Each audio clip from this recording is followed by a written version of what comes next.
live. So hold on a second. Hold on. What are you giving them back? I think what I'm giving them back, man, is what they've been waiting for. You know what I mean? Skills. Just when things seem the same, and the whole scene is lame, I come and rain with the unexplained for the brains. For things change, they strain the sling. I'm trained to bring game. History that I arranged and regained by King James. Go to practice with tactics, with attractants, theatrics. Women that look like actresses, status of Cleopatra. Stacks of mathematics should be Joe addicts as I find out what the factions between practice. Bless up one and all. Welcome once again to to another episode of the Troy Graham Experience. And tonight on the Troy Graham Experience, I have two legends of the Baltimore spoken word scene, the charismatic, the creative, the the always humble Aquil Mizan and the multi-talented Chuck the Mad Ox. Gentlemen, welcome to the Troy Graham Experience. What's How up, you son? doing? How you doing? All right, now I just want to say first, I don't think my check cleared yet. Oh man, So check your cash app, baby. you may have like 5 questions, and let me see what so I just want to put that out there so we won't have any issues, The ladies and gentlemen, this is why he was the David Ruffin of the group. When we were in the group, but that's the story later on. But gentlemen, I'm gonna start off by asking you to give a quick bio to the fans, and just introduce yourself. So I'm gonna start with you, Chuck, because I met you first, and then Akil, brother, you come in, and we go from there, and we'll just let the show flow. So go ahead, brother Chuck. I am a ex male stripper. I had to give that life up once I met the love of my life. She came in, she was flashing big bunny, and we met and had donuts and coffee, and then we fell in love. So I let that life go, and I wanted to be a different man for her, and now I think I am. All right. So listen, after you gave up the life of being a stripper, how did you jump onto the spoken word scene? What are you doing at present time as well? Oh, because nobody was at the time. Nobody was like stripping and doing spoken word. You know, and in Baltimore, like I think I was the first to actually step on stage as a letter of the alphabet and slowly reveal parts of my body and other alphabet letters. Okay. So did Okay, you do stop feeding that. Don't I'm gonna keep it going. stop feeding that. Akil was sitting there like, man, he just gonna keep asking him questions and just keep it going. Nah, I am Chuck the Mad Ox. Um, I'm an artist. I do a lot of different forms of art. Um, One of the things I do is spoken word. I'm also an MC. Um, I've been known to also jump on the wheels sometimes. I'm a vocal percussionist. Um, I also get into production, and it's a wide range of different things that I do, like, revolving around the arts. Thank you, sir. Brother Kill Marzan, who is the subtle brother of the two. How did you give a little bio about yourself, brother? How you got into the spoken word scene, and just tell the tell the fans about yourself. You still muted. You're on mute, brother. You gotta come off mute. Oh, I can't wait to hear this story. Huh? All right, brother. No, I was saying I give thanks, man. But if I could just say, I know you said that I was humble, but and listen to Chuck's intro, all the things that he mentioned, poetry, MCing, DJing, vocal percussion. He's a dope photographer. He to me he does, and I'm just real rap. I said most of this stuff to him. He does all these things at a high level in a dope way for real, for real. So it's like, and it's actually kind of remarkable because sometimes like we meet people doing one thing, and we make the mistake of thinking that that's all they, that's kind of all they do or all they do well. But Chuck actually does all the stuff that he mentioned. He does at a really high level, and even if he won't say it, I'm saying it, and I'm sure people who hear it, or whatever, they will bear witness to that. But having said that, uh, I'm a poet. I still MC, but I not as quite as in practice as I was in previous years. And I'm uh, a young a young saxophonist, if I could say that. And I'll just You leave it there. okay? So you did say sax, right? SAX. Correct. Okay, I'm just making sure you said sax and not something else. I got you. All right, so I'm gonna throw this question out to both of y'all. What actually prompted you to actually jump on the mic and do the whole spoken word thing? And when was the first time that either one of you blessed the microphone and said, "Okay, this is what I want to do"? So, I, oh, good. I say no. I do first. I want to say thanks, Akil. I appreciate those words. Yes, sir. You welcome. I definitely do. And you can go first. So, it just on the poetry side of the fence, I had been rapping. I started rapping in '85, not too long after I heard Curtis Blow's Basketball. I was playing football at the time, and I wrote my first rhyme was about football. But as far as spoken word goes, when I first saw the movie Love Jones, which I saw about a year or so after after it was in the theaters, when it got on cable, um, seeing the spoken word venues and all of that kind of sparked my not kind of, it did spark my interest for something comparable, in Baltimore. And ironically, I didn't know who he was as a poet.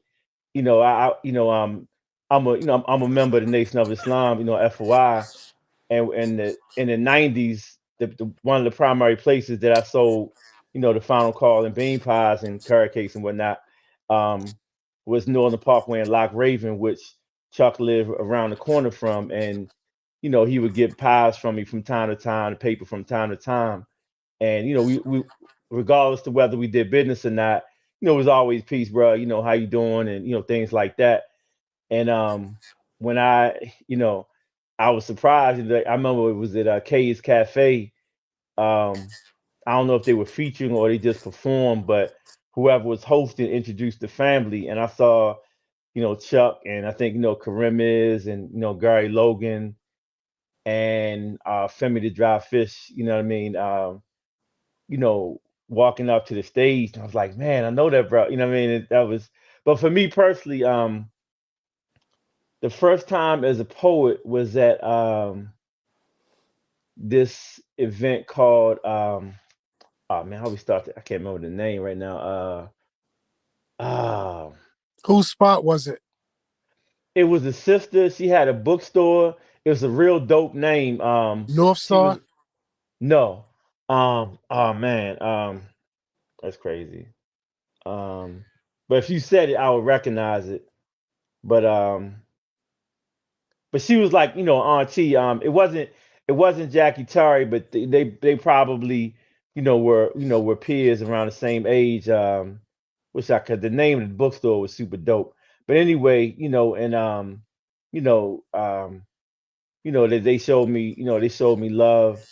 Um, and I got a lot of love, at the different, the different events. And from day one, a older sister, the place I worked, came past, and without necessarily going through the whole thing, we got into conversation. She might have been in the 60s or 70s, but she told me about a poetry event that was going on at the downtown Enoch Pratt, library branch, and I went there, and like from day one, the people that I interacted with there met, with sharing and open to sharing in terms of, places I should go, people I should talk to, and and things like that. And that's part of why I try to do the little things that I try to do in terms of, passing, what little I know on to the next, man, woman, or child. Because yeah, people have always been, from day one, people have always been sharing and open, to me in terms of, giving me game and whatnot. All right, brother Chuck, step on up, brother. Step on up. Okay. Um. So I used to live uh, near Northern Parkway in Loch Raven, and I used to bump into this guy. No, I was about to tell the Akil story, but my version I of meeting would Akil. like to hear that because I never asked you how it came off to you. That would be interesting. No, but it's what you said. It's what you said. Um, I used to be information guy, and I'm always just meeting people. So Akil being where he was and the type of person that he is, it wasn't like a big deal to like see. Well, actually, it was a surprise. It was a surprising thing seeing him being where he was because I wasn't used to seeing like cats set up in that particular area. So so I was like, oh, okay, because like if anybody was selling papers and pies or anything like that, it might have been closer to Morgan, Hmm. but not like closer to Northern Parkway, you know. But anyway, um, and I'll try to give the condensed version because those who know me know I can be real chatty. So I'll try to, No, no, yeah, never I know that. it's crazy, right? I know you don't see it, but I am. Um, so I'll say that I was always an MC, and I used to write a few poems. I was in this relationship. It's funny, as soon as I start talking, my cat just now like is giving me love while I'm trying to speak. But I was always an MC and I used to write a few poems here and there. And I remember someone was doing this kind of like variety show type thing, and I wanted to audition for it. But they weren't looking for MCs and they needed a poet. So I figured, like, you know what? I had experience as an MC performing. So performing on a mic wasn't really a big deal, but I never really performed as a poet. So I thought I would audition. Um, I went with the person I was in a relationship with at the time. And it was one of those big, heavy, deep relationships. So she supported me with that. We went. I thought the audition went well. And I believe that what happened was like the show got canceled and then they just never did it. But I did make the cut as a poet. So I thought that was cool. Later down the line, also bringing up the movie Love Jones, later down the line, the person I was with and I had parted ways. So then I'm singing the blues. Now I'm all depressed and stuff. So I'm writing all this stuff down. And I called them boot stomps to the chest poems. So I'm writing all of these poems about love and hell and how they hold hands together and blah blah blah. And I used to keep them in a black fake leather folder, which was my black book. So then so I used to put a pin in that. I used to go to Morgan all the time and hang out with the GQs there. They had an event called the Wake Up Session. So um, I was hanging out with the GQs like I was one of them, always attending the Wake Up sessions. So then at one point, some of the cats from the wake up sessions were kind of directed to start to attend an open mic that was happening at a spot downtown Baltimore called Larry Stewart's. I was like, man, bump that or F that. I'm not going to no, open mic. I'm about building, and we on our super pro black stuff with the wake up session. That's what I was about. But when that relationship ended and I was singing the blues, I needed to release. So I decided to go to the open mic. And by the time that I went, even the Morgan crowd that used to attend, they weren't really going there anymore. It was like a whole different crowd of people who were starting to go to the open mic.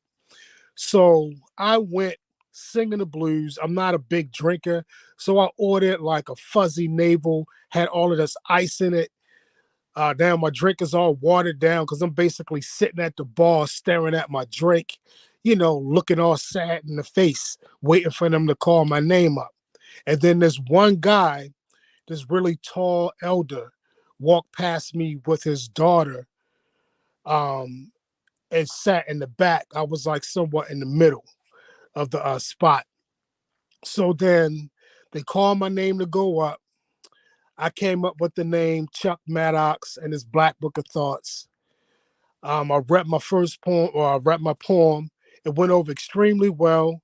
They clapped. I sat down in the same position, looking all sad in the face and singing the blues. The elder, who just checked me out, was like, man, I hope I don't have to go on after him. And then they called him up to go on right after me. So he got up there, very white voice. He's like super nervous, pages shaking like crazy. Like you can hear the pages shaking like crazy the whole time he's reading the poem. But the poem was dope. So then I find out later on that he came with his daughter, and his story was basically that he used to write poems in past times and kept all the poems in the ag, and his daughter ran across the poems and was like, oh man, dad, you should come read these poems at one of the spots. And at first he didn't want to do it, and then eventually he changed his mind. And it's just so happened that the first time he wanted to that he was convinced to go out and read was the time that I was singing the blues, and then I went out to read. So that was the first day that I met the dude Gary Logan, who was known as the Big Man Gary Logan, who was the second member of the poetry group that I became a part of, called The Family. Um, so for me, I started reading at Larry Stewart's. I became a frequent member, just going there all the time, reading poems and pieces. Gary and I became close, tight. First, it started off just saying hi. I enjoyed your work. Then we wound up sitting at the table together, and then we was like, "Hey, you going to the spot tonight?" Yep. Then we meet up there and read, and then it got to a point where we were finding out about other places to go. And for me, on the side of that, because I'm a hip hop head, I also went to a lot of the hip hop spots that were going on in Baltimore or in Baltimore.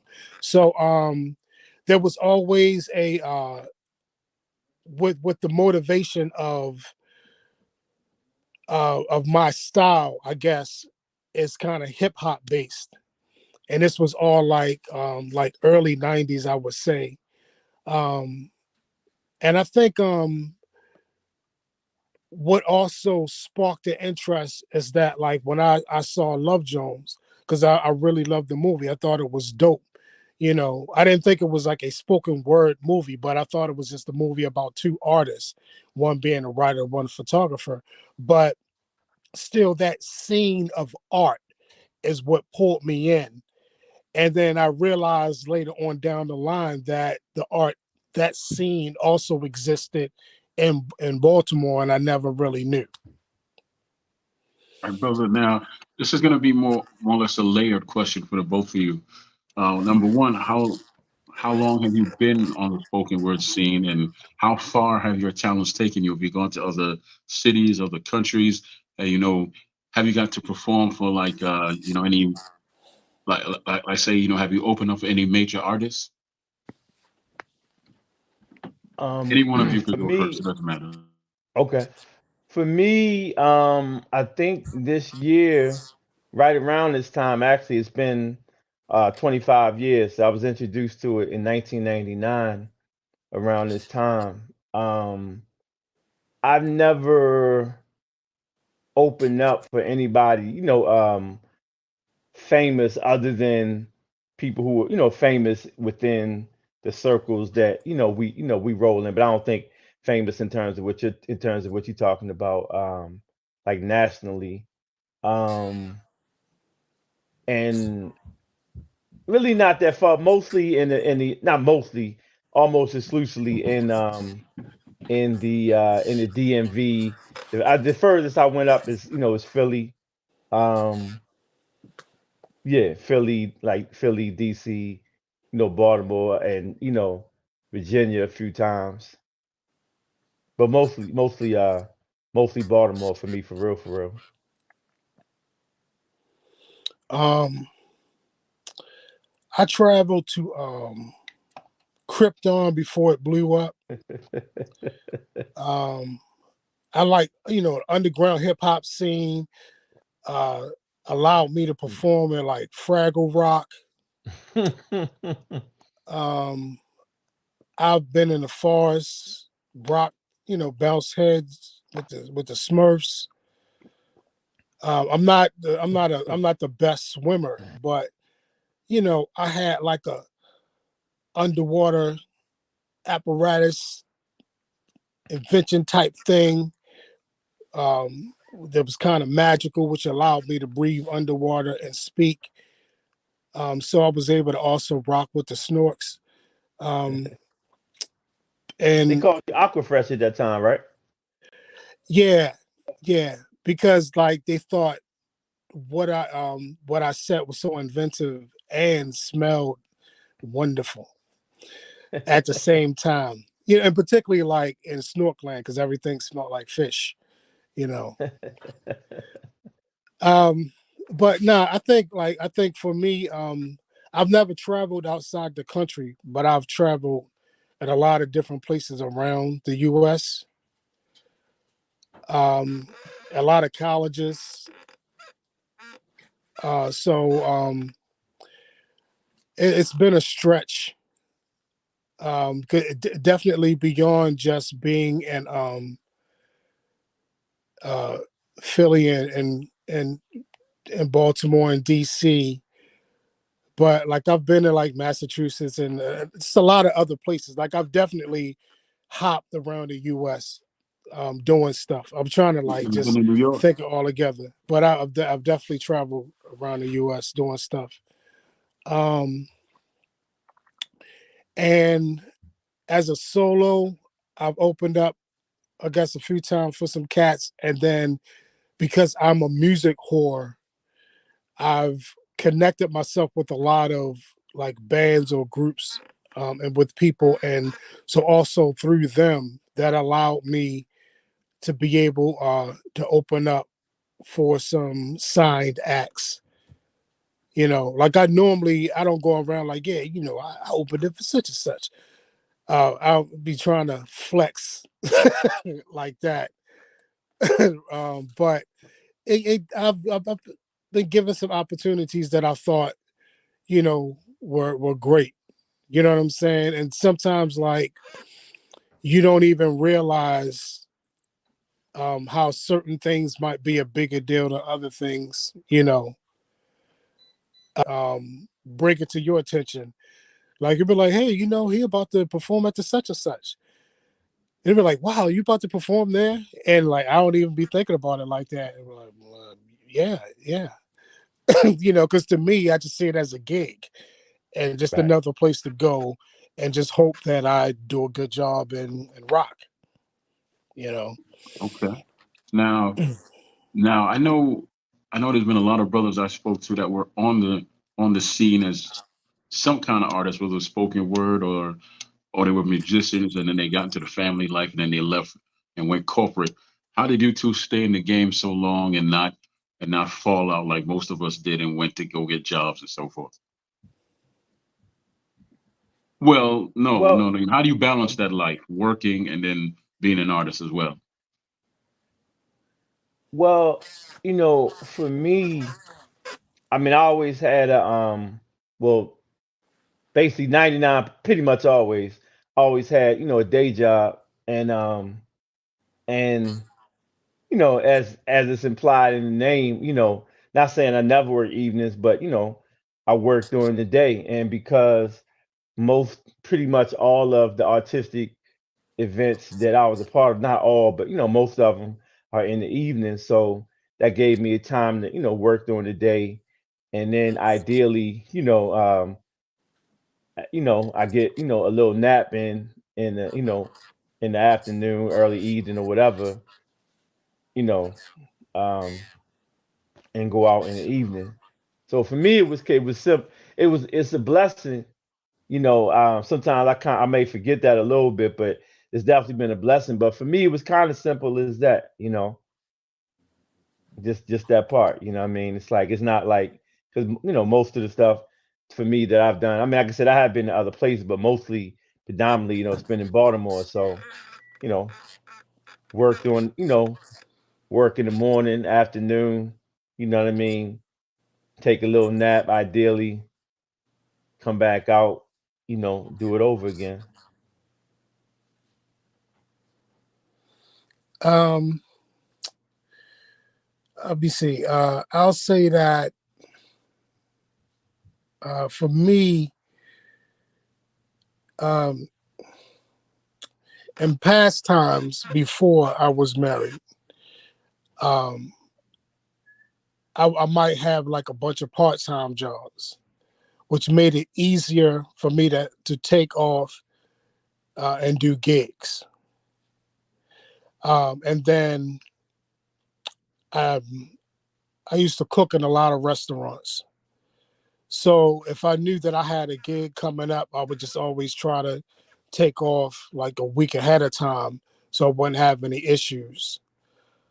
To find a balance with that, and I believe most of the times I was good to go. And because so much happened during the week, um, I might be able to go to work and then still catch certain events that were happening within the city, like after I got off. Um, so being married with kids and maintaining the art, like I understand that sometimes people write to just release. They feel like it's something inside they need to just get off of their chest, and or just a part of them that they normally don't show that they'd like to show and express, but they're not trying to become like some full-time artists. They're not expecting their art to pay their bills. They're not, like you could be a singer who can sing, but you're not, trying to get signed. You could just be out there because you just want to sing and like to sing, Hmm. want to try a few songs out, cover a few things just cuz. But your aim and your grind isn't to sign on the dotted line with anyone. When, other people, it's the complete opposite of that. Their aim is to find a greater success through their art. So I remember like going through the 90s, there used to be a lot of soloists and a lot of groups that kind of faded out and stepped off. And my only gripe has always been that with people who opened doors and made a lot of moves, that we should remember those names while the generations goes on. Because like uh when the next generation comes, and a lot of times that can happen in like the next couple of years, is a totally different group of people who are now on the scene doing their thing. So it's like they should know about the generations before them.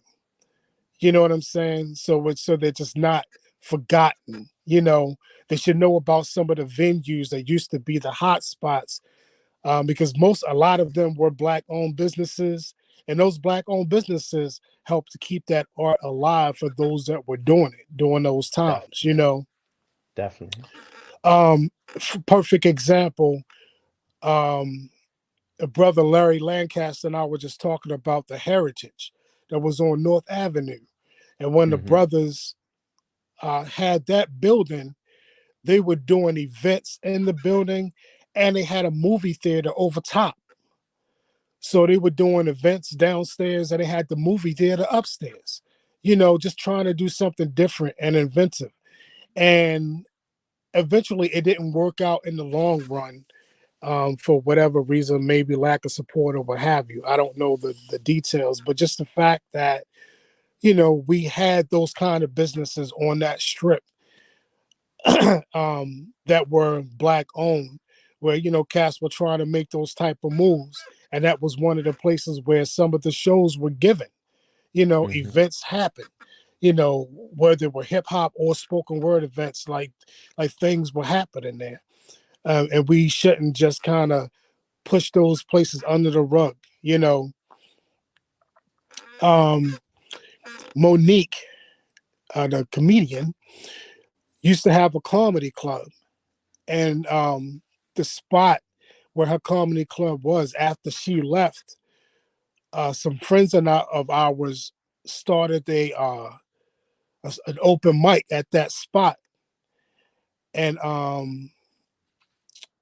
and I think that was the second place that I featured at, and that was, you know, Lyrical Conscious and Sunshine Yes, sir. started that open mic at it was at Cade's, right? Yes, sir. You know, Yep. at Cade's Cafe. You know what I'm saying? So, you know, like Monique went on to do a lot of big things, but in her beginning, like that same building where her comedy spot was, that also became one of the hot spots for you know, some of the spoken word artists and hip hop artists to perform, you know. And of course, you know, for us, we can't definitely can't forget the effect that Fertile Ground had on the Oh, scene, because Fertile Ground was like the in between group. Like, even though they were jazz based, they had connection through so many different types of sounds. When Fertile Ground would perform and you look at the audience, you saw jazz heads, you saw hip hop heads, you saw spoken word artists. Like, it was a little bit of everything in the artist because of their connections. But hmm. I went left a little bit, so let me bring it back around. Right. But so just with the generations paying homage to some of what was, I think, you know, there should be more appreciation to that.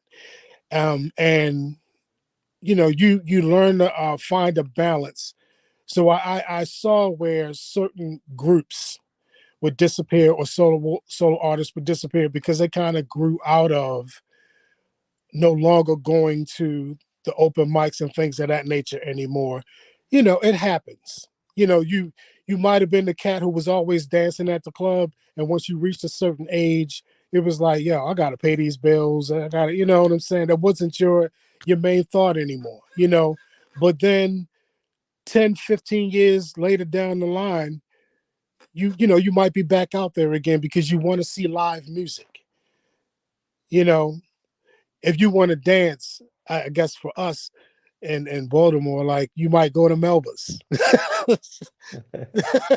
you know. But like, but you find that reoccurrence of where some of the people who used to do it, then, you know, they come back out. And I think for me, I've just been lucky enough that I've been able to have some kind of relevance through the many years. Because if Akil's saying that it's been like 25 for him, and I believe that I started before he did, that I've been out Hmm. for a minute, you know. Since That 96 or I 94, Chuck. Yeah. You came out in 94, 96. But I mean, even like I said, like I was rhyming before doing spoken word, and I was doing festivals and stuff. You know, when I was like 16, my partner, who is now a reverend, my rhyming partner, we used to do clubs and festivals and stuff. You know what I'm saying? So like for me to be able to just be an artist for so many years and find a balance, and most of the time of me doing this, I haven't had to have a 9 to 5. You know, my art was actually my job, and it's not easy. Like being a starving artist sounds cute, but I don't know if you can curse or not on the show. No, okay. It's The S fine. It's ain't fine, it brother. ain't cute. This is I'll say program that. experience. It sounds cute, but it's not. you know. Um, but so being able to find the balance and to keep that ball moving the way that I have for the amount of time that I have, it's a blessing, for me. Something that I definitely cherish and appreciate, you know. And I've met many artists throughout the years, and I've seen even when the styles have changed of how like people started delivering their art and what those seen as being accepted and what's really not felt. What popped back up again and things of that nature. I'm like, man, am I at that age? you know. All right. Well, listen. I heard both you brothers speak about doing things separately. Have you ever had the opportunity to be in a group together and do something on like a group level? You and Akil. I don't know that dude. Well, let me before I answer that question, I remember the name of the first bookstore where I performed at. The name of the bookstore is called The Essence of Thought, Oh, bam. and I Word, can't word. remember the sister, Where's that who ran it. located, But brother? Where's that located? I only remember that it was about, which isn't saying much, but it was about 2 or 3 blocks from Martin Luther King and Pratt. I know it's not saying, but I don't remember. They talking 25 years ago. So, but yeah, it was a dope spot, and the name, I always thought that name was super dope in it, to me in it, in itself. But in terms of Uh-huh. the group thing, I guess you're talking about the group that the three of us were part of for a moment in time. That's what you're speaking of. Yes, sir. How did that all come about? I mean, you said you were in a group. It was, how many people in the group, and how did it all come about? I remember Um, us. We started at the strip club, right? Charles' place was. I don't think Larry's place or Charles' place is a strip club. yeah, it was called precipitation. You know what I mean? And yeah, no. Drizzle, drizzle. Yeah, yeah, yeah, yeah, yeah. We used to recite poetry while sliding down the pole, right? Right, right, right. Nah, nah, nah, not Ted Pause. But no, but I mean, I don't remember it in great detail, but I just remember, three of us in peace. Um, we'd be at the dive and I mean, I believe it. I'm pretty sure it was your idea, Troy, and you talked, and then we I remember we featured at, oh man, I this always forget place the on spot too. Yeah, you always it may remind me that Mark it jumped may on stage that night, right? huh? Mark Evans. You always Well, remind me nah, that. to my memory, he was featuring that night as well. And the piece that I do remember, we had a piece, one of the pieces that we did, a group piece. It was called Poison for Profit, and Mark was featuring, and I believe it was not my idea for the piece.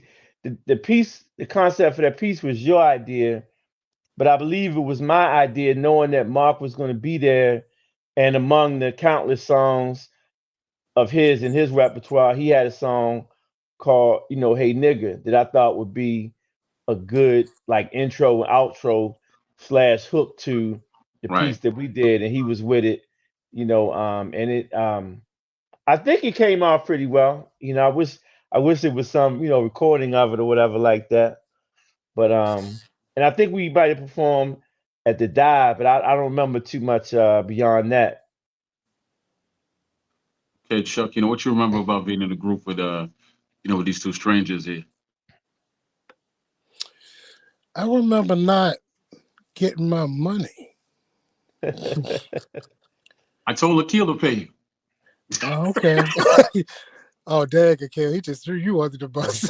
I think the bar might have been named Cocky Lose, Oh, yeah, yeah, yeah. if Cocky my name loose. is if my memory is serving me correctly. All right. Um, Normally I got like 1,000 stories about everything under the sun, but I remember that the group was short lived. I think like it was just during a time where we'd see each other a lot, at the different venues because you could almost go somewhere almost every day of the week. Hmm.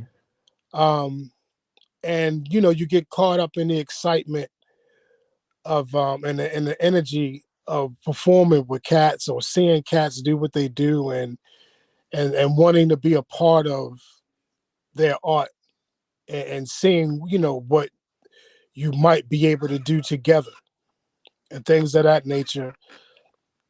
So I remember being open from not for myself. um I remember being open, to wanting to do it, to see, how far it would go and what things we could come up with. But then I recall just not doing a whole lot. It was just kind of in and out, which happens with those groups sometimes.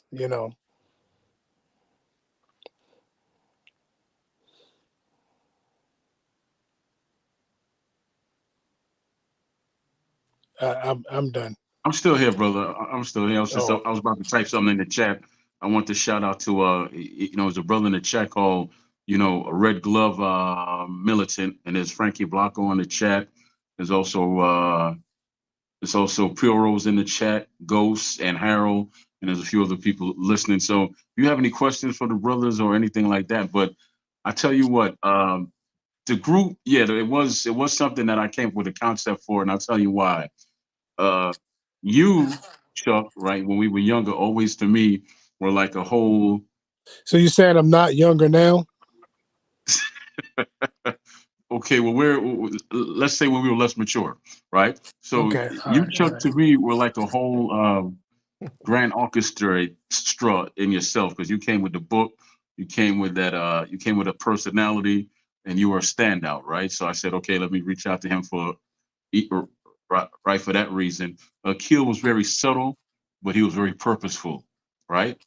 He was very purposeful. Like he could quiet a room real quick, right? As soon as he got on the mic, room just got quiet. Peace was an artist. I think he was going to School of Arts at the time, so he was like basically an actor that was performing as a spoken word artist. And me, I was kind of like Otis, from the Five Heartbeats. I could put stuff together and come up with stuff. And as you used to tell me, man, you say some good stuff, but I thought stuff you with was the going to delivery is say kind of me. whack sometimes, Look. huh? I thought you were going to say me. I was the eye candy. Like this dude. Brother, It's like, brother, I ain't calling nobody no I can't. You know me for.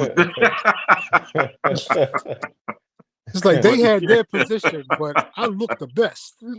but yeah, so yeah, you see what I mean about the personality, right, people? So basically, when I thought it out to myself, I said I needed. I saw it play out in my head. I saw it play out in my head like different nights and different pieces. Each and every one of us could finish it. I would never finish a piece because I don't. I would never want to be the one to finish it. I could be the one to start it. But when I saw the three of you, going to so many different places, and saw the three of you, I said, okay, different pieces. Chuck could finish it, Keel could finish it, and Brother Peace could finish it. As long as we all mesh and come together as one, kind of like Voltron. It was a shame it didn't last for too long, but I enjoyed working with y'all because I know I used to have this. I used to call y'all and do the conference call thing, and we would all collaborate.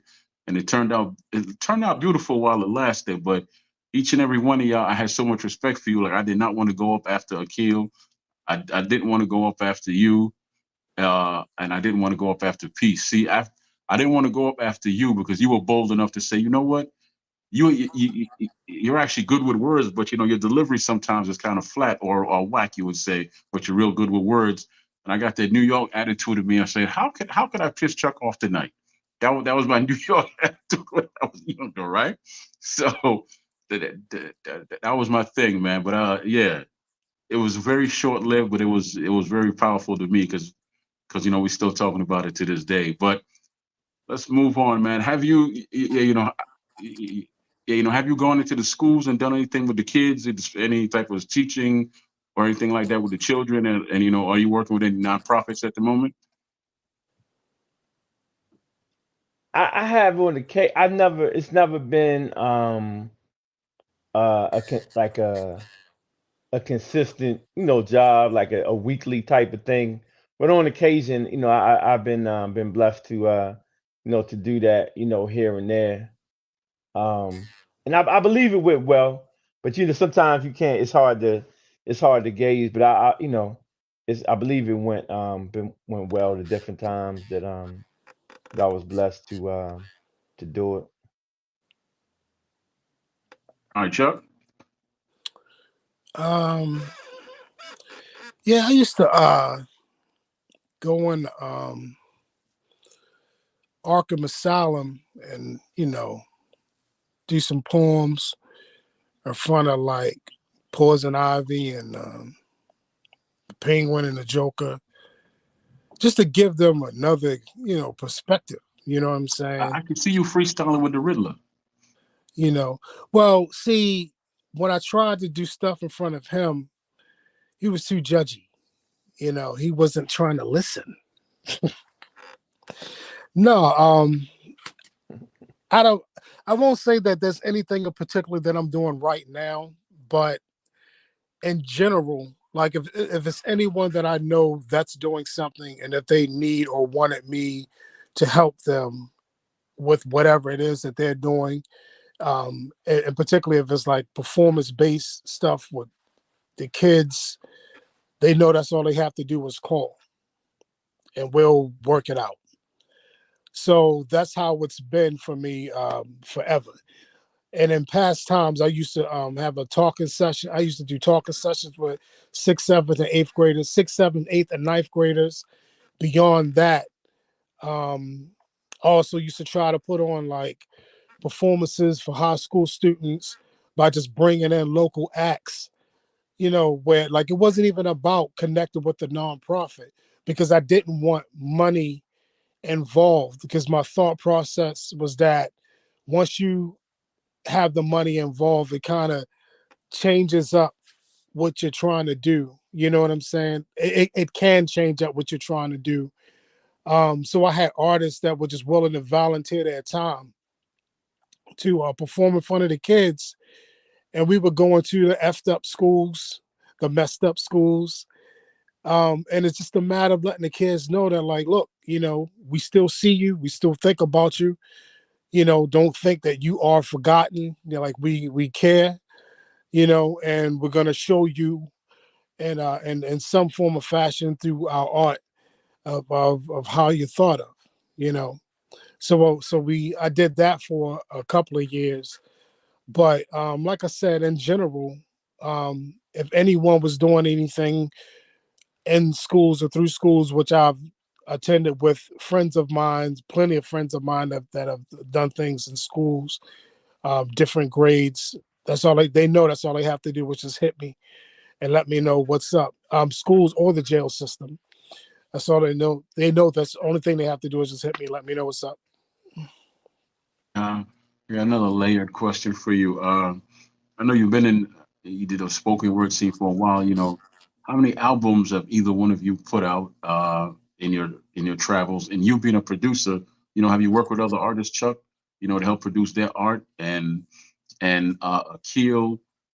Yeah, what else do you do besides the spoken word? And the same thing for you, Chuck. In terms of projects, I believe it's 11. Working on the 12th one now, but the first one was in February of 2002. But so that's been, it's been a blessing, I mean, and shout out to not just for that, but for numerous things. Big shout out, salute to E the Poet MC, who, he was the first person that I knew that self-published his own CD. I believe that was in like 97 or 98. And he was the first person that told me that I could do it. And then, he didn't just tell me that I could do it. He walked me through it step for step, took me into the studio with him sometimes. And then maybe my first handful of studio sessions, for me, he just showed up on a humble, just as a, support system, just as a brother, if I needed any assistance or anything, like that. So he was um super instrumental, not just in that, but in, you know, uh so much of whatever I've done, his being, a brother, a friend, a counselor, and and more. Um, he's definitely been there. All right, and then Chuck, how many albums you put out, or what else? How many artists have you worked with? Being a producer, and you actually left something out, brother. Cowbell. Oh, yeah, I'm quite Yeah. funky on the cowbell. And no need to be humble on that. Um, Long story short, all right, I'll say this first. I don't have any albums out at all. I've done a lot of recordings with different people on compilation CDs and featured and stuff and blah blah blah. Um, my journey was like I started doing two projects at once. One was a spoken word based CD, and the other or project, and then the other was a hip hop based project. And then some stuff happened, and then it got put on hold for a minute, and then I started back up again, and then some more stuff happened, and then I decided to take the best of the two projects and combine it into one. And while working and things were going pretty well, um, and I had like a bunch of people who featured. I had cats who did tracks. I did tracks. I have a lot of musicians who were playing on it. And then I got sick, and that put a lot. That it was like just somebody slamming on the brakes. So when I got sick, I went through a lot of crazy issues, just life situation type of issues where I like lost everything. So I wasn't able to record and stuff like that anymore. Like I wasn't working. I was barely even walking. So when I got ill, I had lymphedema in my leg and my foot, and it went like a little past my knee going into my thigh. So I was a certain size, but my leg was like the size of an obese person on my frame, which I was like much, much smaller. So because of that, it gave me hip, back, shoulder, neck issues because everything was thrown out of whack.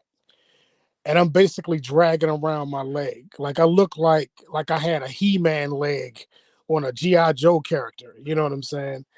Um, so that paused what I was doing and like period, like shows, whatever. For the longest time, I wasn't doing anything. And then some of the brethren got together and kind of encouraged me to start coming back out to perform. So even while I was still in the healing process, I did come back out to perform, but I wasn't really recording anything. So just to make it shorter, like it's been a long stretch for me, different situations throughout the years, but I finally got to a point now where the project that I've been working on that I think is like, um, I believe it's incredible. Like looking at it from even trying to look at it from outside the bubble. Like what if I wasn't me, would I still like it type of thing. Um, and how I like things structured. I got my posse cut. I got my MC posse cut. I got my musician posse cut. I got my beatboxing posse cut. I got this one song which is almost like a DJ posse cut. Like is bananas. You know what I'm saying? It's bananas. Um, I'll say like for an example, and I know that some of you don't know me, so you don't really like know how I get down. But I'll just say this.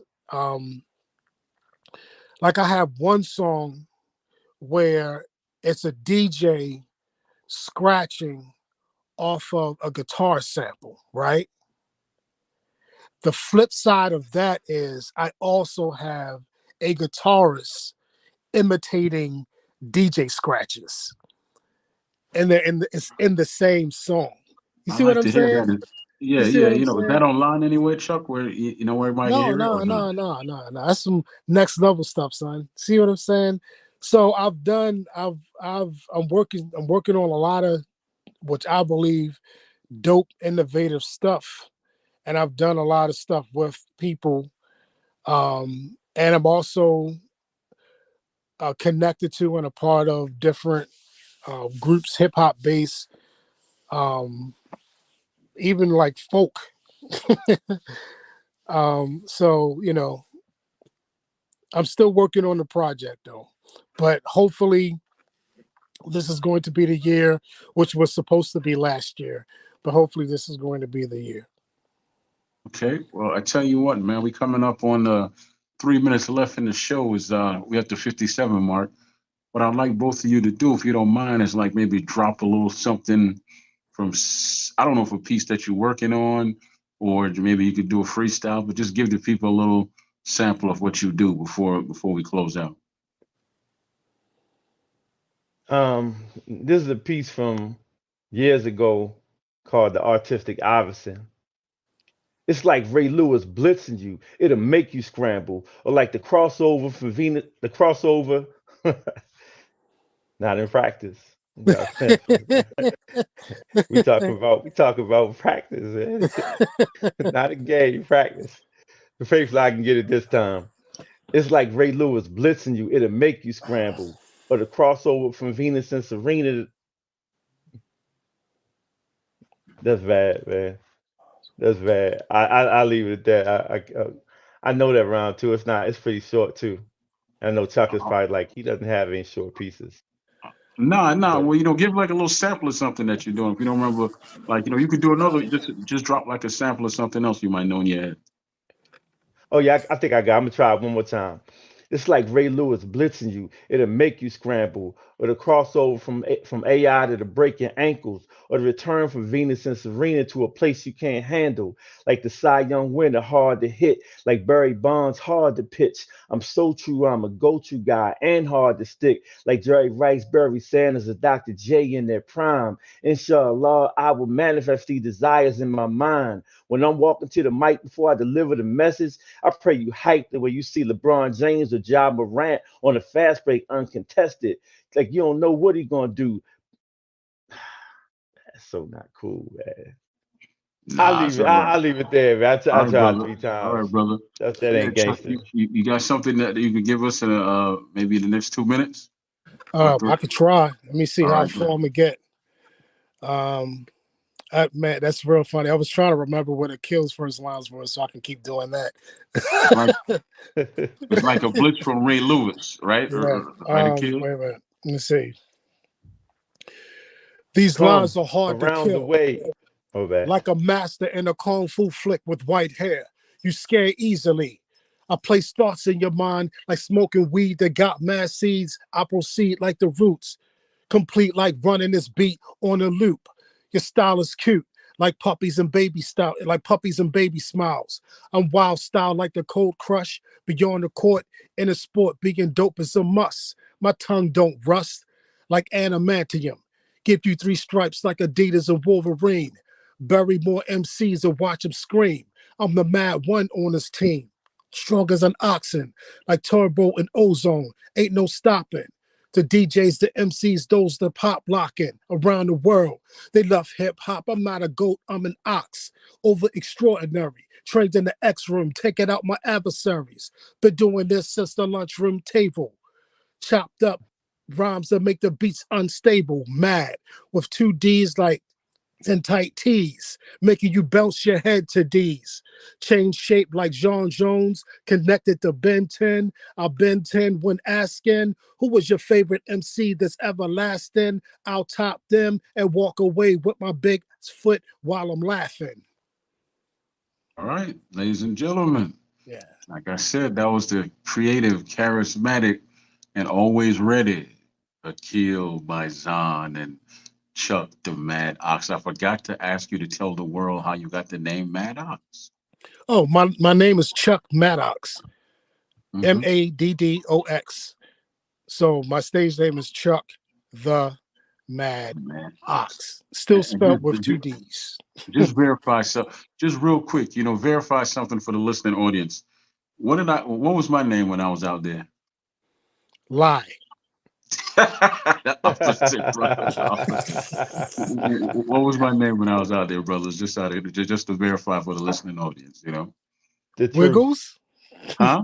I said Wiggle? Wiggles. Nah. What no wiggle, brother. Like truth. Truth, that's right. Thorough, rhythmic, unnerving, tearful hymns. Right, right. So yeah. But it started off as Wiggles though, right? No, bro, that's too big. I was too big to be doing wiggles at the time. I'm working out. But yeah, definitely a blessing to have you brothers on, man. Like I said, this is the second episode of Baltimore's Best. I wanted to do this because I spent at least 30 plus years of my life in Baltimore, coming from New York, and I have a love for the place. And Can I say one thing? yes, sir. So Go for ahead. Go ahead. those who are listening, when you come out to Baltimore, there's easily or Baltimore is easily a way for you to find out what's going on. I'm not that guy, but I might, even if you reached out to me and I could be reached out on just Chuck Maddox on Instagram or Facebook, but I might be able to put you on a path that could lead Ah, you to some of the things that are going on in the city that are music based or spoken word or hip hop or what have you. yeah. And you know what? I spoke too soon. I forgot to ask you, gentlemen, if to give out your social media, where they can find your music, where they can find you performing. If you want to give out your social media or any like any numbers you might have, feel free to do that. Any projects you have coming up, feel free to go ahead and promote it. For me on all social medias, it's Aquil Mizan. It's AQUILMIZAN. AQUILMIZAN on social media. Chuck. And that said, Chuck Maddox, or you can look up Chuck the Mad Ox. So it's Chuck underscore the underscore mad underscore ox. And mad is spelled with two D's. Yes, indeed. Maddox. Is that correct? Mm-hmm. Yes, sir. So there you have it, ladies and gentlemen. I said they were charismatic. I said they were creative. I said they were obviously talented. And there's some there's Yeah, there's they there's all some right. They humility all in right. there. They all You right. know, Yeah, I mean, yeah, you know. definitely some humility in there, right? So there you go, ladies and gentlemen. Two of Baltimore's best, Aquil Mizan and Chuck Maddox. Thank you for blessing me with your time, gentlemen. I appreciate it. And It's hopefully, cool, sir. hey, maybe we can Thank reput the you. past together and actually do something this time with As it. soon as you give me the rest of my money. I told Akil, man, you gotta give him that $5, man. I told you give me $5. Look, $5 is still money. So I mean, Man, times is tight. I gave him 10 rolls of pennies. It was all 50. I told Look, him, brother. pennies is still currency. It's still money. So No, You no, know. because yeah, because he was gonna pay you in bean pies, but I said no, we can't do that to the brother. Just give him the pennies instead. But he said no. See? Yeah, y'all ain't right. And I know Hey, you went to the Million Man March, Akil. Yes, That sir. ain't Yes, right. sir. That ain't Nah, even right. I didn't do that. He never gave me any money, bro. You know that. I wouldn't. Mhm. I wouldn't do that. I Right, know, right. brother. I know, brother. Okay. I know, brother. But all jokes aside, man, Akil is one of the most humblest brothers I've ever met, man. And as you can see with Chuck, he's all personality, very charismatic. But thank you, gentlemen. Thank you for making my that portion of my life very interesting, man. Thank you very much. I appreciate it. Thanks for the invitation, son. Thank you. Thank Appreciate it. you. All Yep. right, man. I have a blessed night. Let me find the outro song. So are we supposed to dance on the screen while your music is playing, or we just Nah, y'all can um, chill and keep talking until I find the outro song. Because usually I'm alone at this point, but y'all could easily just hang out while I play the intro song if you don't mind the cussing in the song. But okay. Wait a minute. I feel like I'm trapped in a box. I can't. yeah, pretty much, Am I brother. am I trapped in Pretty a much. box? What's You know what, brother? I can't see. I could see you doing like a superhero piece for some reason. I've always thought that, where you take the names of all the superheroes you like and you just boom, boom, boom, boom, boom, boom, boom. Well, I mean, honestly, I do mention characters and stuff in a lot of the Hmm. rhymes, and particularly because I rhyme more than I do spoken word now, but I do Okay. mention a lot of characters in the rhymes. Give you three stripes like Adidas and Wolverine, you All know. right. So, Well, but And you have in and you have past time, another you have another movie party in a couple months too, right? Puh. Look, you I'm doing married movies now. now? You think she gonna go for that? Like Chuck, get these motherfuckers out my house. No, in past time, like during the '90s, my roommate and I, big ups to him, my boy Leon, we used to do movie parties at our apartment, and then when we moved, we had a house, and we used to do movie parties at the house, and the movie party would start like early in the day and then end that next day. The following day, we'd still have people at the house. You were charging them to come in? No, Nah? no. Did you have to bring anything? We would just ask people to bring that, stuff to add to the table, be it like dessert or something to drink, but Okay. that was Yeah, it. I didn't know that. I guess that was after my time when I left and become Yeah, corporate. you might have. Yeah, you were probably. I think you were gone during this time. I think you were Yeah, gone during this time. yeah. But all right, brothers, I'm gonna ask y'all to mute up while I play this song and exit stage left. All right. All right, I'm about to Mm. pump on the screen. All right, brother. Yeah, yeah. Well, if y'all want to jump off, that's cool too. Yeah, but I'm gonna start this outro song. But as I like to say before I exit, bless up to one and all. Thank you for giving me the most important thing you have, which is your time. And I'm gonna repost this on Facebook so you can see the replay, and you could always share and like. And thank you very much for your time, everyone that came out. Bless up one and all. Let me hit this song.